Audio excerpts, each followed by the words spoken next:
sit down. I swear that is half of spirituality, just sitting down. And yeah, it's not necessarily sage, even though I do believe in sage. I do believe in the power of it because it's nature.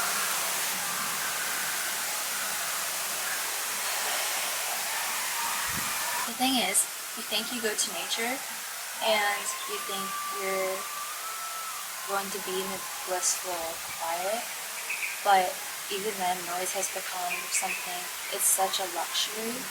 I love this Airbnb. I booked this Airbnb particularly because of the nature, and I love the examples, mostly because I felt like I could be in the gardens and I could create here.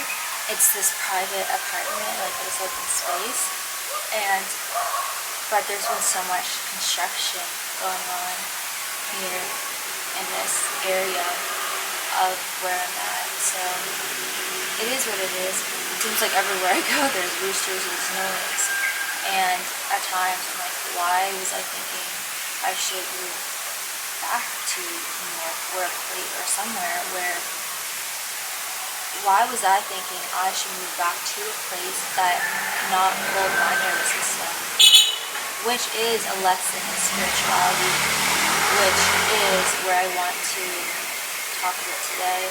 Every video that I've been making lately, even though they're vastly different, and I want this one to be vastly different because I want to come from a place of more, I don't think centered is the right word, but perhaps it is. Just read it. I do burn through these so much because I do feel like they helps me calm my energy.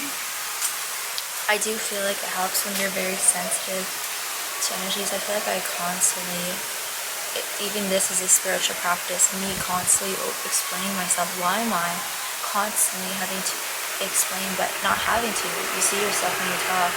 I don't have to do anything. I don't have to over-explain myself. This was all a trauma response. So you can think you're free. I want this to be my experience, but that doesn't mean you cannot look at this mirror, this camera. This is so foreign to our souls. This is another topic I want to talk about. I'm going to write that down in my notes. This is why I do like having a phone, even though it makes me sick having this phone near me. It does make me sick in a way. Some pictures walked by. I'm like, why? I was laying here practically naked in the gardens. It's supposed to be this quiet, this private place I booked. Also, you know, sometimes I do that. I cut myself off because I abandoned my conversations, but I'm starting to understand when I go back and watch these videos, oh my god, you're not coming across like you are in your head, and this is something I struggle with so deeply. My brain works so differently, and that's something where I have to understand there is this barrier between me and other people, and it does separate me from, I was gonna say, being normal, but none of us are normal, and seeing the world differently in whatever way that is, it's a gift. For so long, even still, I fight it, and that is a lesson in spirituality. I was gonna write it down, but why don't I write it down? So I can use it. Why is this not avoidance, like me going to write down, or is it me organizing my thoughts? At any moment you can observe yourself. If your nervous system doesn't feel safe, if something feels off, it's okay to be in tune and to check. It's okay for me to be aware of multiple things that are pulling me from my center, and that is the practice. That's a work. A lot of people will medicate themselves, but this is not. This is, you know, we should not be medicating. So I was sitting here for a while talking about this concept of expectations, which is indeed a lesson in spirituality. This is my cacao. It's not risky if you can be present with it. I think sometimes I come across as chaotic and messy. I am. And this is me unraveling. I do feel like I've been on this I'm still in it, I think we're constantly unraveling to center, unraveling to self. It's so scary in a sense. I mean, we think it's scary to show the world our true selves at the core. Who are we? But at the core, who we are is the same. We think bad things, all these experiences that we're shameful of. There's just so much lately that has been happening and in my life. And it's all about expectations. This is what happens with me. I get these ideas for these topics because of certain experiences, but it's often when I'm trying to sit down on this list of things I've put together to make, it's often that I'm kind of on to the next one. My brain is always in a million different places at once, and it's interesting because should we just be focused on one thing? I don't think animals are like that. Are they? Everyone has different challenges and obstacles in their life, and a lot of times I give into my human conditioning and programming, and I think that it serves me. I have no agenda. This is something for me. I want to see what arises. But that's a good topic. Sometimes I'm like, should I? That's less than spirituality. Let life flow through you to see what you want to focus on. Because I think that if you are constantly just analyzing all of these different things around you, and we should, most people, they don't even question. That's what I'm trying to understand about people. They don't even question anything. So when your brain's like mine, and you're constantly analyzing all these different things and you're trying to take it in, it's not that you're under-processing, it's you're over-processing. So I'm over-processing all these different things and aspects of life, like look how beautiful this is. And I'm also aware of this reality because I'm trying to be in the present. But I don't think being in the present is just about sitting down and putting yourself together and for the world to look a certain way. And that's actually a lesson. Why am I grunting? That's a lesson in spirituality. Everything's a lesson. See, when I open these stage, I get these like, I'm like, this is my microphone. Wow. I could so easily disregard all of this.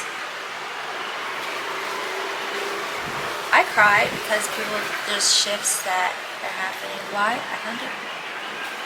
Someone's looking at me.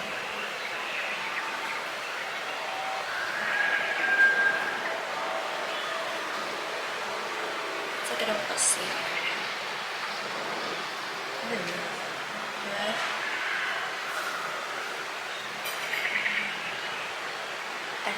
It's like I'm aware. I'm in public. That's crazy. I'm in public right now, but I felt like I was in the gardens. But we're not. This goes back to expectations. This whole concept of, I was just thinking, should I move? There's someone over there, like a traveler as well.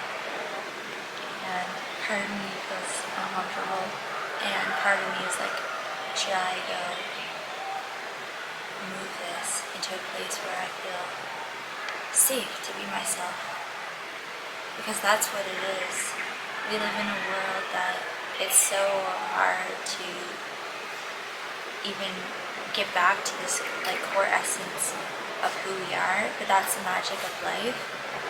And there's times where I tap into that, and then later I'm finding myself, I'm gonna go watch something I create. That's a weird thing with this digital age, is that we're watching ourselves. And people say we're not meant to watch ourselves. I disagree, because we are in the digital age and there's no mistakes. No, this is not God's creation. It's down. Be comfortable. You can always recenter yourself, and I think sometimes I'm like, okay, well, this is, you always show these sides, and then later you're going through this with a more logical mind. Something with me is that I do want to have heart-to-heart conversations, and I'm very aware of certain things, like how my programming. I'm weird how I don't want to sit like this. I don't want to sit like this. I just turned it on. Turn on the camera. See what happens. And part of me loves this concept, a lot of me, of mastery.